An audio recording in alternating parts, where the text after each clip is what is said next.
Good morning, students. We are studying the chapter The Union Government, the Legislature.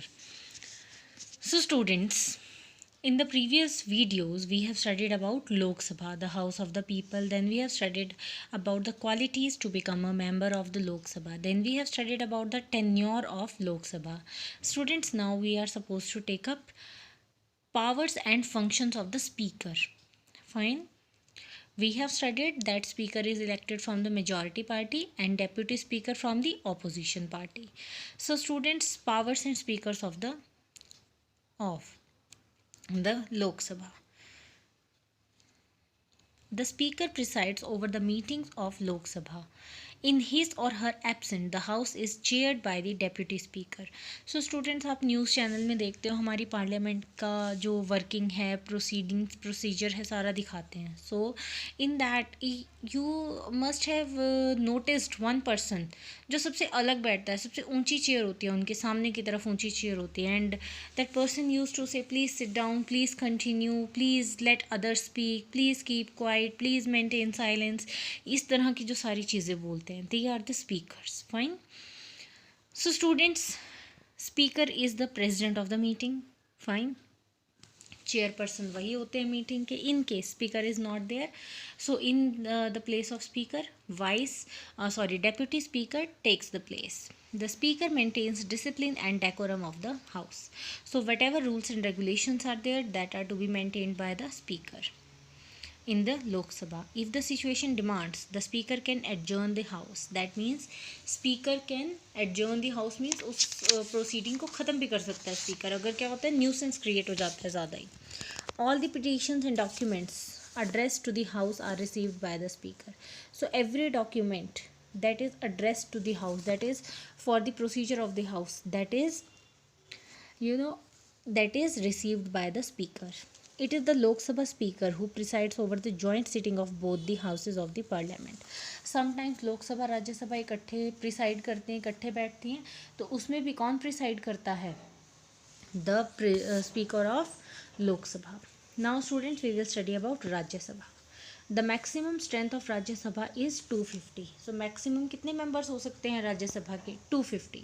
12 members are nominated by the President of India and the remaining 238 are elected from the states and union territories by the elected members of the state legislative assemblies. So students, 12 members are nominated by President of India. So President of India has the power to nominate 12 members.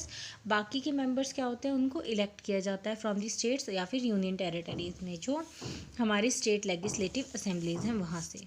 The 12 nominated members are distinguished personality who excel in various fields of art. So ऐसी personalities होती हैं वो जो अलग अलग fields में बहुत अच्छा काम कर चुकी होती हैं. Fine.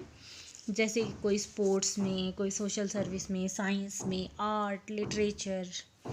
Now qualification. What are the qualification that are required to become a member of Rajya Sabha? To become a member of Rajya Sabha, a person must be a citizen of India and not less than 30 years of age. Her name must be in the voter list. Voter list में नाम होना चाहिए, as 30 year से कम नहीं होनी चाहिए और India का सिटीजन होना चाहिए, बस. Now, people do not participate directly in the election of the Rajya Sabha members. So हम तो लोक सभा के members को choose करते हैं, not राज्य सभा members. The members are elected indirectly by the state legislators, elected MLAs only. कौन choose करता है? MLAs choose करते हैं. Fine. Delhi is not a state, yet its assembly elects 3 members to the Rajya Sabha. So Delhi state नहीं है, still वहाँ की जो assembly है वो 3 candidates को choose करती है राज्य सभा के लिए. Now what about the election and tenure?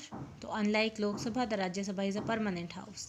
So लोक सभा तो देखो 5 साल तक के लिए होती है, पर राज्य सभा ऐसा नहीं है, वो तो परमानेंट है. बस वहाँ पे क्या होता है कि 1/3 मेंबर्स क्या होते हैं, वो रिटायर होते रहते हैं. ठीक है, रिटायर होते रहते हैं हर 2 साल बाद और फिर उनकी सीट्स फिल होती रहती हैं. Fine. So each member of Rajya सभा has a term of 6 year. तो ईच मेंबर, एक मेंबर कितने टाइम तक राज्यसभा का मेंबर रहता है? 6 ईयर. ठीक है, उसके बाद रिटायर होते रहते हैं. Presiding officer. The vice president of India is the ex officio chairman of the Rajya Sabha. So president of India क्या है, हमारे जो इंडिया के प्रेसिडेंट हैं वो क्या है, चेयरमैन है राज्यसभा के। Fine. Like the Lok Sabha speaker he she also preside over the meeting of Rajya Sabha. जैसे लोकसभा स्पीकर क्या करते हैं, मीटिंग के चेयरपर्सन होते हैं ना लोकसभा की, वैसे ही राज्यसभा की मीटिंग्स के चेयरपर्सन कौन होते हैं, वो हमारे प्रेसिडेंट होते हैं। ओके सो और वो क्या करते हैं, डिसिप्लिन को, डेकोरम को मेंटेन करके रखते हैं। Since the vice president is not a member of the house, he she can not vote on any issue.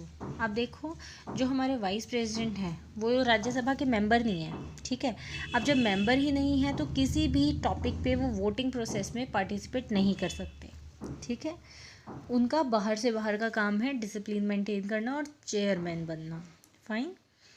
The Rajya Sabha elects its deputy chairman also from amongst its members who performs the duties of chairman in his her absence। तो जो क्या है, deputy chairman है वो क्या है, members में से ही सिलेक्ट होता है। जो चेयरमैन है वो तो हमारे वाइस प्रेसिडेंट होते हैं, ठीक है। तो जो डिप्यूटी चेयरमैन है वो मेंबर्स में से ही कोई एक बनता है। In case deputy chairman is not there, then क्या होता, chairman is not there, deputy chairman उनकी जगह संभाल लेते हैं।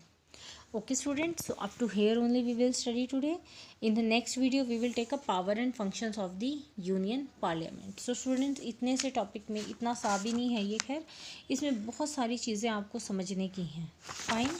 So students, revise these things please, बहुत इंपॉर्टेंट चैप्टर है। Okay, thank you students, have a nice day.